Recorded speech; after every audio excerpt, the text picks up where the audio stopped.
everybody, it's Ryan here from Android Coliseum doing a review on another Chromebook. This is the Asus C423 is the model number. Now this is similar to their VivoBook series, which we just really did a review on for the laptop. That's a Windows model. This is a Chromebook, but it still has that nano edge display, so it means it has a very thin bezel. I kind of like an actual laptop versus tablets with keyboards.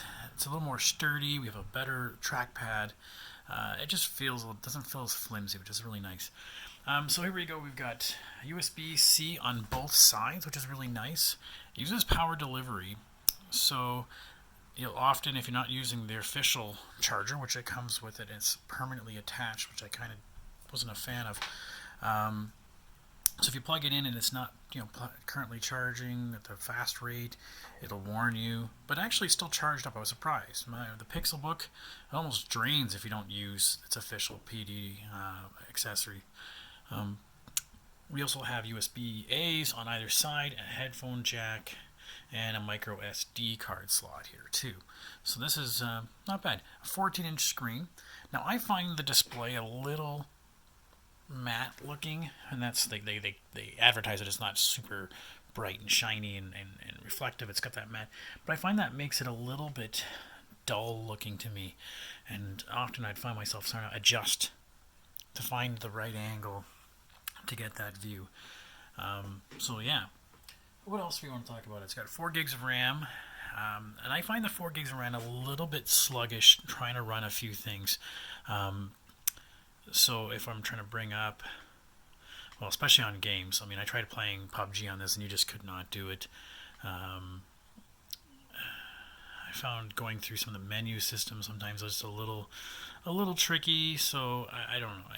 It was just a little bit weird.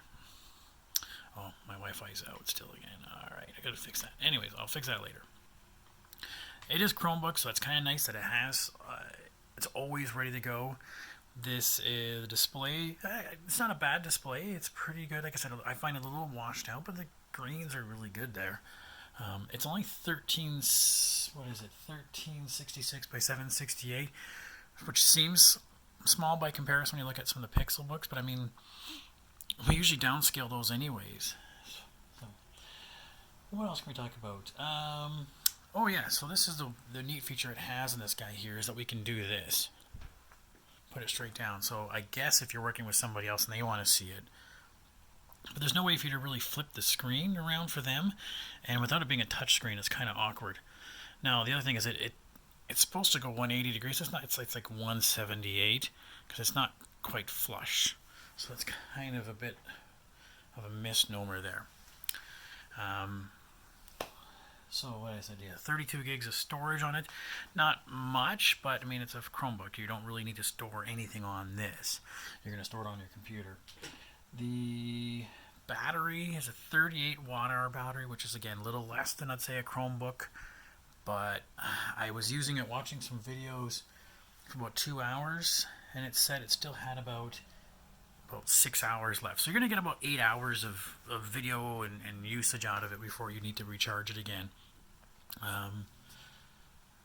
Yeah, so it's a good device. It's not great, but it's only about $500. To be honest with you, I've seen, like my son's Acer, I found about the same kind of performance level, but you can touch it at the 350 range. So, it's a little expensive, but the fact is that you're getting a lot of screen here. I think my kid's screen is only like 12 or whatever. So a lot of screen out of a smaller package. So if you want to have that bigger real screen, this is a good option. And you got to admit, Chrome OS is just really nice to be able to use. It's always up to date. It's great. Everything we do is online anyways. Anyways, that's my review. I'll have a full write-up on the website. If you have any questions, just you know where to find me. Thanks, everybody.